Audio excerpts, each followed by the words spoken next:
وعلى آله وصحبه أجمعين أما بعد أعوذ بالله من الشيطان الرجيم ببركة بسم الله الرحمن الرحيم وما أرسلناك إلا رحمة للعالمين بسم الله الرحمن الرحيم ألا بذكر الله تطمئن القلوب صدق الله العظيم صدق رسوله النبي الأمين المتين المؤمن الكريم ونحن على ذلك من الشاهدين والشاكرين الحمد لله رب العالمين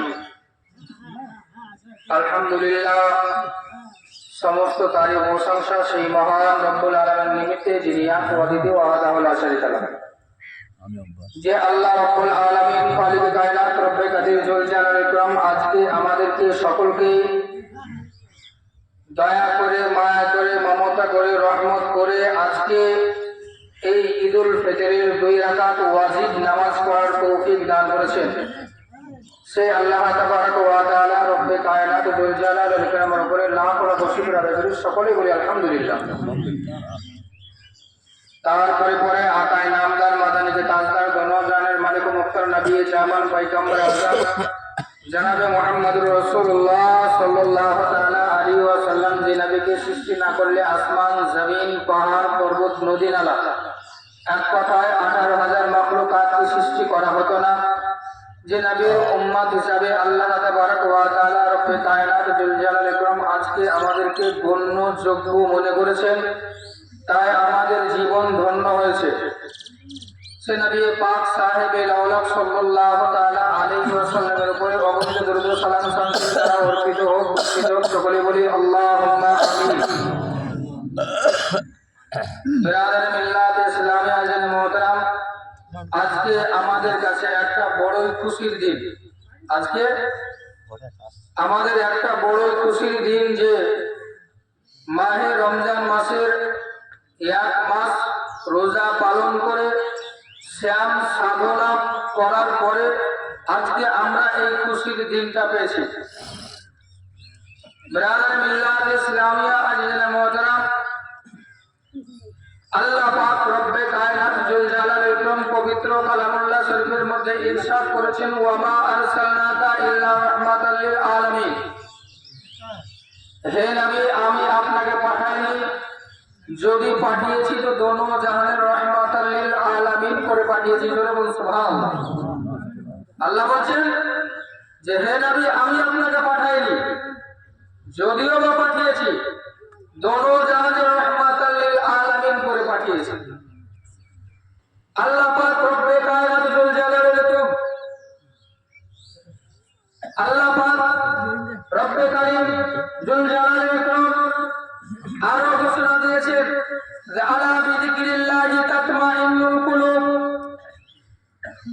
পৃথিবীতে যত কিছু করুন না কেন, যত কিছু কাজ করুন না কেন, কোনো কিছু কাজ করে যদি শান্তি না পাওয়া যায়, পৃথিবীতে যতই কাজ করি না কেন যদি কোনো কাজে শান্তি না পাওয়া যায়, আল্লাহ বলছেন আলা বিযিকরিল্লাহি তাতমাইন্নুল কুলুব, আমি আল্লাহর জিকির যখন করবে তোমাদের অন্তরটাকে আমি আল্লাহ ঠান্ডা করব। বলুন সুবহানাল্লাহ।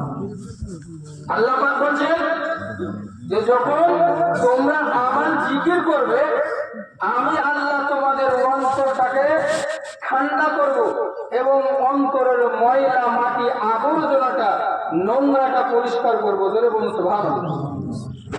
এই কথাটা কোনো সাধারণ আলেমের নয়, মুফতি মুহাদ্দিস হাফিজের নয়, কোন নবী রাসূলের নয়, স্বয়ং আল্লাহ তাবারক ওয়া তাআলা যে আল্লাহ সৃষ্টি করেছেন সেই সৃষ্টিকর্তা বলছেন যে শোনো, তোমরা আমার ইবাদত করো, আমি আল্লাহ রব্বুল আলামিন খালিকে কায়নাত জুল জালাল ইকরাম তোমাদের জন্য সুন্দরময় জান্নাত বানিয়ে রেখেছি। জোরে বলুন সুবহানাল্লাহ। বিরাদার মিল্লাত ইসলামী আল্লাহ পাক রব্বে কায়নাত জুল জালাল ইকরাম বলেছেন ওয়া মা খালাকতুল জিন্না ওয়াল ইনসা ইল্লা লিয়াবুদুন। আমি জিন এবং ইনসানকে সৃষ্টি করেছি শুধুমাত্র আমার ইবাদত করার জন্য। আল্লাহ আজকে যে মানব রূপে আল্লাহ আমাদেরকে পৃথিবীতে প্রেরণ করেছেন, আরো একটি জাতি রয়েছে যে জাতির নাম জিন জাতি, যে জাতির নাম জিন জাতি। এই জিন এবং ইনসান এই দুটো জাতিকে আল্লাহ সৃষ্টি করেছেন শুধুমাত্র তিনার ইবাদত করার জন্য। তাহলে কি পৃথিবীতে আর অন্য কিছু কাজ করতে পাবো না? কি বলেন? মনে তো প্রশ্ন আছে যে আল্লাহ সৃষ্টি করেছেন শুধু ইবাদতের উদ্দেশ্যে, তাহলে কি পৃথিবীতে আর অন্য কোনো কাজ আমরা করতে পাবো না? অবশ্যই পাবো। আল্লাহ পাক রব্বে কায়নাত যুল জালালাতুল কোরআন দ্বিতীয় পারার মধ্যে আল্লাহ বলেছেন ফাকুরুনি আযকুরুকুম, তোমরা আমার জিকির করো, আমি আল্লাহ তোমাদের চর্চা প্রশংসা করব। ধরে বলছো তোমরা আমার জিকির করো, আমি আল্লাহ তোমাদের চর্চা প্রশংসা করব। ব্রাদার মিল্লাত ইসলামায় জেনে বলতাম যে আল্লাহ তাবারক ওয়া তাআলা আমাদেরকে সৃষ্টি করেছেন, সে আল্লাহ যদি আমাদের প্রশংসা করে পৃথিবীর আর কারো প্রশংসা দরকার হবে না। পৃথিবীর আর কারো প্রশংসা দরকার হবে না।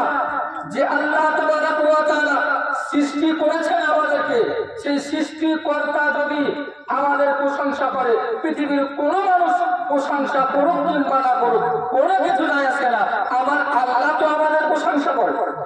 কি বলে? আমার আল্লাহ তো আমাদের প্রশংসা করে।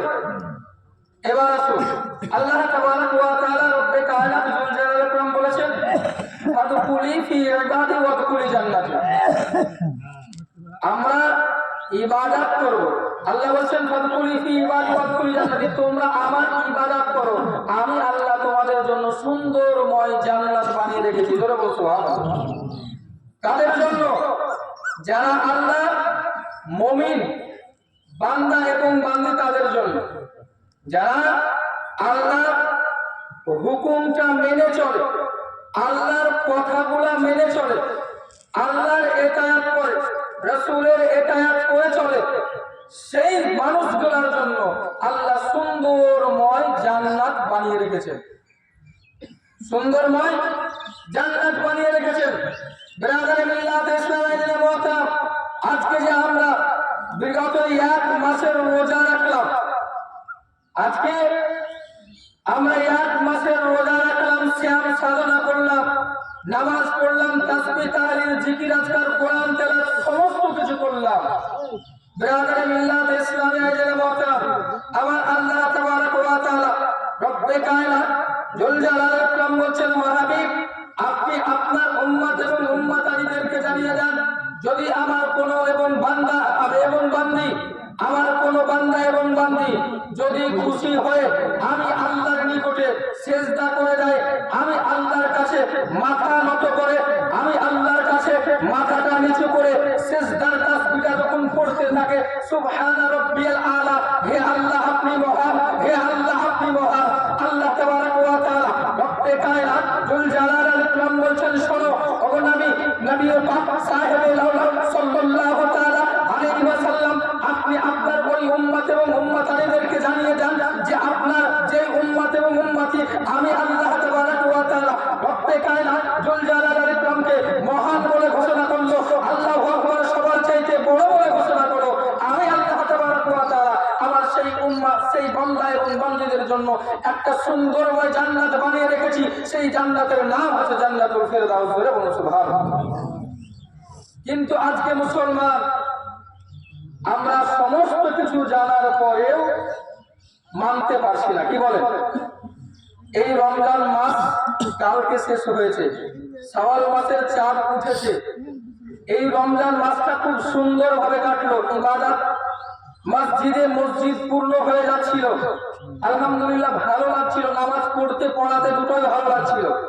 আজকে জোহর থেকে মুসল্লি খুঁজে পড়লো। কি বলেন? আজকে জোহর থেকে আর ওই এক ওয়াক্তে মানে এক মাসের নামাজিগুলাকে আর খুঁজে পাওয়া, এক মাসের নামাজিগুলাকে আর খুঁজে পাওয়া যাবে না। ব্রাদার মিল্লাত ইসলামের মতো আমার আল্লাহ তাবারক ওয়া তাআলা রব্বে কায়নাত যুল জালালাতুল ইকরাম আমাদের জন্য শুধু এক মাসের নামাজ ফরজ করে নাই। আল্লাহ এক মাসের নামাজ শুধু আমাদের জন্য ফরজ করে নাই, যখন থেকে আমরা নাবালক থেকে সাবালক হব, সেই সময় থেকে নিয়ে সেই টাইমটা থেকে নিয়ে ইন্তেকালের পূর্ব পর্যন্ত আমাদের সকলের উপরে, প্রত্যেকটা নর এবং নারীর উপরে নামাজটা ফরজ। প্রত্যেকটা নর এবং নারীর উপরে নামাজটা ফরজ। কিন্তু বিরাদার মিল্লাত ইসলামের মুহতারাম, এই এক মাসের রোজা যখন আমাদের কাছে আসে, রোজা আসার পরে আলহামদুলিল্লাহ খুব ভালো বিষয়, আমরা সুন্দরভাবে রোজাটা রাখি, নামাজটা আদায় করি। আর যখন শাওয়াল মাসের চাঁদ আকাশে উদিত হয়ে যায়, খুব সুন্দরভাবে আজকে যে সকালে এসেছি এই রকম ভাবে ঈদের নামাজ আদায় করে নেওয়ার পরে যখন জোহরের আজান মুয়াজ্জিন মসজিদে দিয়ে দেয়, আর আমাদের কানে আর সেই আজানটা পৌঁছায় না। কেন পৌঁছায় না জানেন? আমার আল্লাহ তাবারক ওয়া তাআলা রব্বে কায়নাত জুল জালালের ইকরাম রমজান মাসে শিকল দিয়ে, লোহার জিঞ্জির দিয়ে শয়তানকে বেঁধে রেখেছিল। তাই শয়তান মানুষকে গ্রাস করতে পারেনি, তার রসরসাটা খেলাতে পারেনি, তার জাল দিয়ে মানুষকে ধরতে পাকড়াও করতে পারেনি। কিন্তু যখন শাওয়াল মাসের চাঁদ আকাশে উদিত হলো, শাওয়াল মাসের চাঁদটা যখন আকাশে উঠলো, শয়তানের হাত পা থেকে জিঞ্জিরটা যখন খুলে দেওয়া হলো, সেই সময় থেকে শয়তান তার জাল বিছাতে শুরু করলো। আর সেই জালে আজকে আমরা মানুষ পড়ে যাচ্ছি, সেই জালে আজকে আমরা মানুষ পড়ে যাচ্ছি। বিরাদার মিল্লাত ইসলামের মুহতারাম, আজকে আমরা মানুষ যদি একটা কোনো কাজে লিপ্ত থাকি, সেই কাজের প্রতি নেশা হয়ে যায়। কোন একটা কাজে যদি লিপ্ত থাকি, সাধারণ এই দুনিয়ারই কথা, যেটা ছাড়া মানুষের চলবে না, মোবাইল, কি বলেন? মোবাইল ছাড়া এখন একটা মানুষের চলবে না। এই মোবাইল ব্যবহার করতে করতে যদি 2 দিন মোবাইল দেওয়া না হয়, পাগল হয়ে যাবে, কি বলেন? এমন একটা অভ্যাস হয়ে গেছে যে আমরা 2 দিন যদি মোবাইল ব্যবহার করতে না পারি, পাগল হয়ে যাব, নেশা হয়ে যাবে। নেশা হয়ে গেছে, মোবাইল ব্যবহার করতেই হবে। কিন্তু 1 মাস রোজা রেখে 1 মাস নামাজ পড়ে আমাদের মনে সেই নেশাটা হয়। যেই রকম মোবাইল চালানোর নেশাটা হয়, মোবাইলে গেম খেলার নেশাটা হয়, 1 মাসের নামাজ পড়ে 1 মাসের রোজা করে আমাদের সেই নেশাটা আমরা লাগাতে পারছি। কি বলেন? বাস্তব তো, সেই নেশাটা আমরা লাগাতে পারছি না। আল্লাহ নবী সাল্লাল্লাহু তাআলা আলাইহি ওয়াসাল্লাম বলছেন, শোনো ওগো আমার উম্মত এবং উম্মতাইরা, যেই মানুষগুলা, যেই আল্লাহর বান্দা এবং বান্দীগুলা কবরবাসী হয়ে গিয়েছে, সেই কবরবাসীগুলা যদি খবর পাঠাতে পারতো, আজকে দুনিয়ার মানুষ গুনাহ করা বা দূরের কথা, গুনাহ করার আগে 70 বার ভাবতো। একটা গুনাহ কাজ করার আগে 70 বার ভাবতো।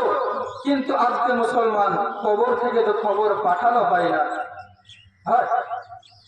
কবর থেকে তো খবর পাঠানো হয় না, কবর থেকে তো চিঠি দেওয়া হয় না। তাই আজকে আমরা মানুষ বুঝতে পারছি না, যখন কবরে যাব তখন ঠিক আমরা দুনিয়ায় ভালো কতটা করেছি, খারাপ কতটা করেছি, কতটা নেক আমল পেয়েছি, কতটা নেক আমল আমাদের খাতায় জমা রয়েছে, কতটা খারাপ আমল আমাদের খাতায় জমা রয়েছে। যখন কবরে যাব, মুনকার নাকির ফেরেশতা যখন আসবে, আসার পরে যখন প্রথম থেকে 1, 2 করে 3টা প্রশ্ন যখন আমাদেরকে জিজ্ঞাসা করা হবে, আর ওই প্রশ্নের উত্তর যদি আমরা দিতে না পারি, তখন আমরা বুঝতে পারবো দুনিয়ায় কি ভুল না করেছি। দুনিয়ায় ভুলটা তখন বুঝতে পারবো যে দুনিয়াতে কি করেছি। যারা কবরবাসী হয়ে গিয়েছে, এই রমজান মাস আসলে কবরের আযাবকে বন্ধ করে দেওয়া হয়। রমজান মাস আসলে কবরে আযাব হয় না, কবরের আযাবকে বন্ধ করে দেওয়া হয়। রমজান মাসের চাঁদ আকাশে উদিত হলে জাহান্নামের দরওয়াজা বন্ধ করে দেওয়া হয়। রমজান মাসের চাঁদ আকাশে উঠলে জান্নাতের দরওয়াজাটা খুলে দেওয়া হয়। রমজান মাসের চাঁদ আকাশে উঠলে শয়তানকে জিঞ্জির দিয়ে বেঁধে দেওয়া হয়। বিরাদার মিল্লাত ইসলামের মুহতারাম, আপনাদের সকলকেই বলবো যে যিনারা নামাজ পড়ছেন আলহামদুলিল্লাহ ভালো বিষয়, যিনারা পড়ছেন না, যিনারা নামাজ পড়ছেন না, তিনাদেরকে বলবো যে অবশ্যই চেষ্টা করুন। এই নামাজ ছাড়া কোনো গতি নাই, নামাজ ছাড়া ইন্তেকালের পরে কোনো কাজ হবে না। কারণ কবরে যাবেন, তিনটা প্রশ্ন জিজ্ঞাসা করা হবে। যদি নামাজ পড়ে থাকি তাহলে অবশ্যই পারবো, কি বলেন? নামাজ যদি পড়ে থাকি, শরীয়তের জ্ঞান যদি আমাদের ঠিকঠাক থাকে তাহলে তো আমরা অবশ্যই পারবো। আর যদি আমাদের দ্বীনি শিক্ষা না থাকে, দ্বীনি জ্ঞান না থাকে, দ্বীন ইসলামের আলোকের যে একটা আলো নেওয়ার কথা, কোরআনের যে একটা জ্ঞান নেওয়ার কথা, সেই জ্ঞানটা যদি আমাদের ভিতরে না থাকে তাহলে আমরা কিভাবে সেই কোরআনের যে উত্তরটা দিতে হবে আমরা কিভাবে দিব বলেন? যে উত্তরটা দিতে হবে আমরা কিন্তু সেই সময় ওই উত্তরটা দিতে আমরা পারবো না।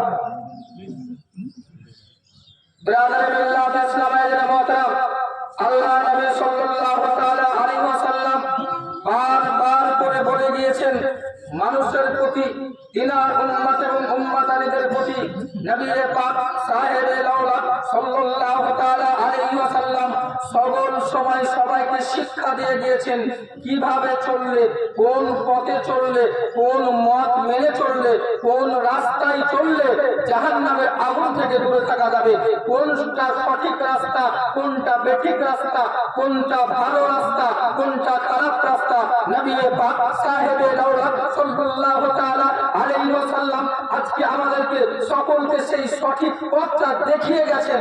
কিন্তু সেই সঠিক পথটা যদি আমরা একটু অনুসরণ করে চলি, নবীর চরিত্র আখলাক, নবীর ভালোবাসা, নবী যে পথে চলেছেন, নবী যেই জায়গায় আমল করেছেন, সেই আমলগুলোকে যদি আমরা 10% ফলো করে চলি, আমরা মনে করব যে আমাদের জন্য জাহান্নামের আগুন হারাম হয়ে যাবে, আমাদের জন্য জাহান্নামের আগুন হারাম হয়ে যাবে। আস্তে আস্তে সময় কাছে যাচ্ছে, আর বেশি সময় নাই। এখনো পর্যন্ত যারা বাড়িতে রয়েছে আপনাদেরকে বলবো খুব অল্প সময়, 13 থেকে 14 মিনিট সময় আছে, তাড়াতাড়ি চলে আসুন। কারণ জামাত কারোর জন্য অপেক্ষা করবে না, জামাত দাঁড়ানো নিয়াত করা কারোর জন্য কিন্তু অপেক্ষা করবে না। সেই কালকে থেকে এশার নামাজের পরে থেকে বেশ কয়েকবার এলান করে জানিয়ে দেওয়া হয়েছে কারোর জন্য দাঁড়ানো হবে না, কারোর জন্য অপেক্ষা করা হবে না। যারা মাইকের আওয়াজ শুনতে পাচ্ছেন, যদি এখনো পর্যন্ত ঈদগাহে না পৌঁছান, আপনারা তাড়াতাড়ি করে এসে ঈদগাহে পৌঁছান। বেরাদার মিল্লাত ইসলামের মহতারাম, নবী পাক সাহেবে লাউলা সাল্লাল্লাহু তাআলা আলাইহি ওয়াসাল্লাম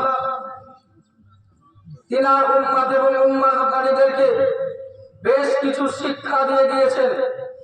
তার মধ্যে কিছু উত্তম শিক্ষা হচ্ছে এই ঈদের দিন রয়েছে, এই ঈদের দিন রয়েছে।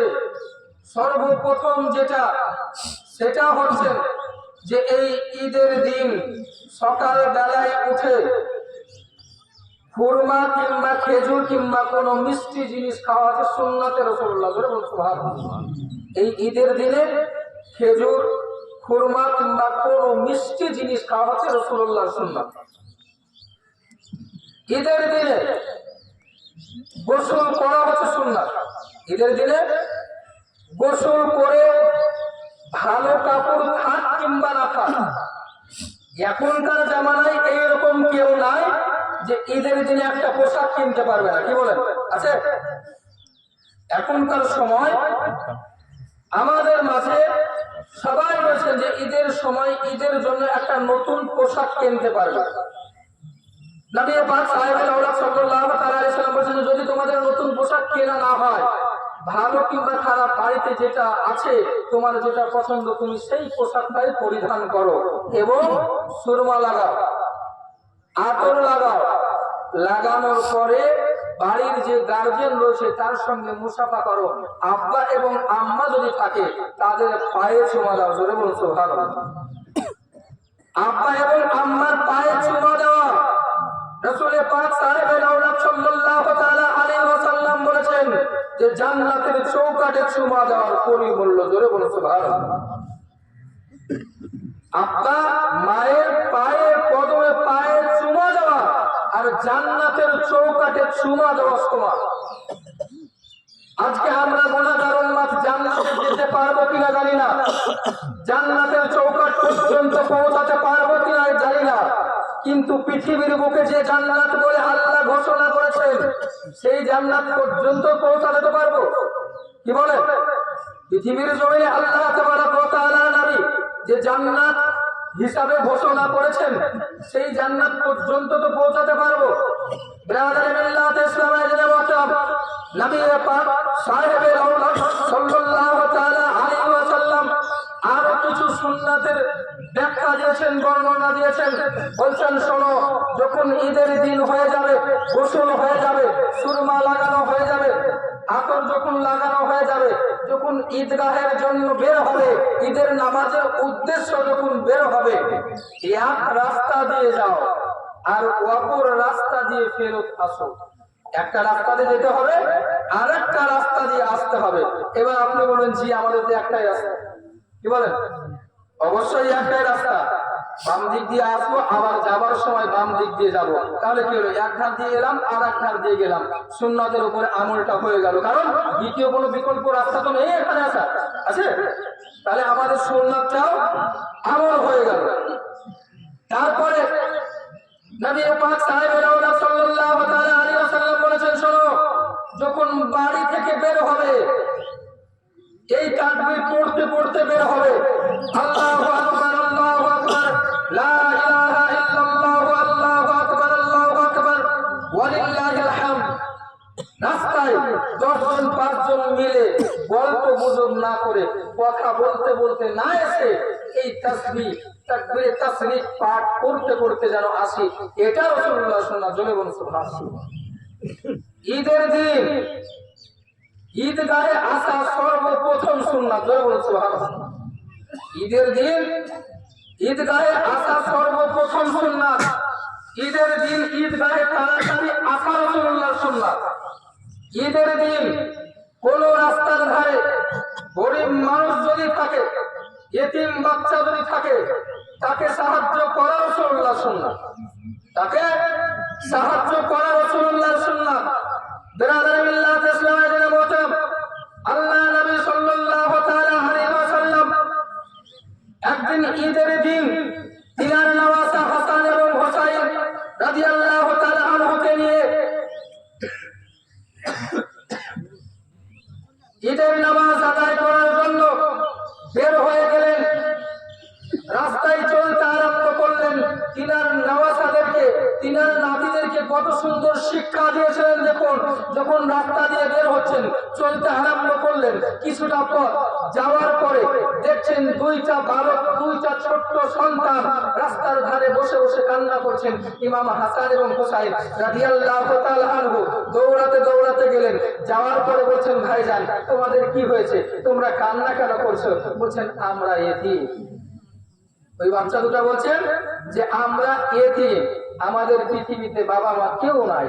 ইমাম হাসান এবং হুসাইন রাদিয়াল্লাহু তাআলা আনহু সঙ্গে সঙ্গে ওই বাচ্চা দুটোর হাত ধরে নিয়ে চলতে আরম্ভ করলেন। রাসূল পাক সাহেবে আওলাদ সাল্লাল্লাহু তাআলা আলাইহি ওয়াসাল্লাম বলেন, ও হাসান এবং হুসাইন এই বাচ্চা দুটোকে বলছেন ইয়া রাসূলুল্লাহ হাবিবাল্লাহ, এই বাচ্চা দুটোর বাবা মা নাই, এই বাচ্চা দুটো এতিম। বলছে এদেরকে নিয়ে তুমি কোথায় যাচ্ছ?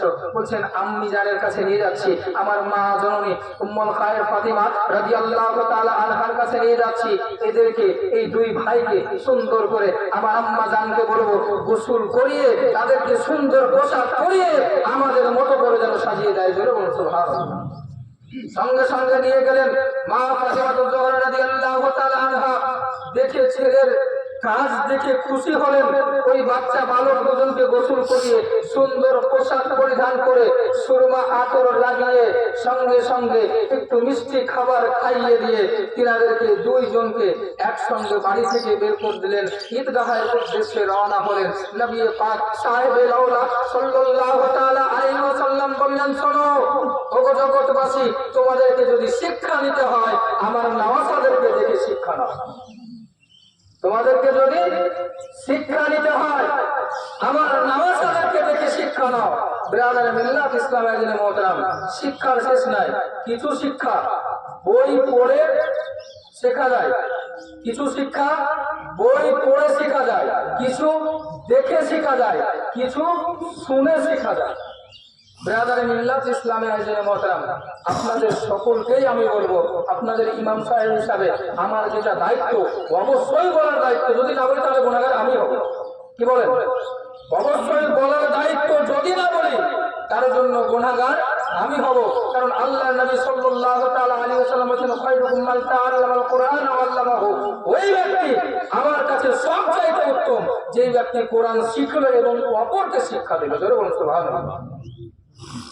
কেউ যদি ইলমের শিক্ষা করে আর শিক্ষা করার পরে যদি বলে যে না আমি অমুককে শিখাবো না, তাহলে তার সেই ইলমের কোনো কাজ হবে না। কারণ ইলমের দিন ইলমটা শিক্ষা করে অপরকে শিক্ষা দেওয়াটাই হচ্ছে ফরজ। নিজের কাছে রেখে দিলে ওই ইলমের কোনো কাজ আসবে না, কোনো কাজে লাগবে না। তো ব্রাদার মিল্লাত ইসলামে যে মোহতারাম, এতদিন রমজান মাস আপনারা যেইভাবে নামাজ আদায় করেছেন, রোজা রাখতে হবে না, রোজা রাখতে বলবো না, বললে পড়বে নাকি বলে, রোজা রাখতে আর বলবো না। 30টা রোজা রেখে সবাই ক্লান্ত হয়ে গেছে, ঠিক আছে? 30টা রোজা রেখে ক্লান্ত হয়ে গেছেন, কিন্তু আলহামদুলিল্লাহ 30টা রোজা এবার সম্পূর্ণ হলো। তো ব্রাদার মিল্লাত ইসলামে আইজেনে মোহতারাম, রমজান মাসে আমরা সকলে মিলে যেইভাবে পাঁচ পাবন্দির সহিত নামাজ আদায় করেছি, আল্লাহ তাবারক ওয়া তাআলা রব্বে কায়নাত যুল জালালের ইকরাম আমাদেরকে সারা বছর যেন এইভাবে পাবন্দির সহিত পাঁচ ওয়াক্ত পাঁচগানা নামাজ পড়ার তৌফিক দান করে। সকলে বলি আল্লাহুম্মা আমিন। জোরে বলেন না, পড়বেন না বলে বলছেন না, একটু জোরে বলেন, আল্লাহ যেন কবুল করে, যেন সবাই যেন নামাজি হয়। কি বলেন? আর যেন প্রত্যেকটা বাড়ি থেকে একজন করে মেম্বার যেন নামাজি হয়, মসজিদে যেন জায়গা না হয়, আবার যেন মসজিদ বড় করতে হয়। আল্লাহ খুশি হবে। কি বলেন? আল্লাহ খুশি হবে। আস্তে আস্তে সময় খুব সংকীর্ণ, 4 মিনিট সময় আছে। এবার নামাজের পদ্ধতি আপনাদেরকে বলি।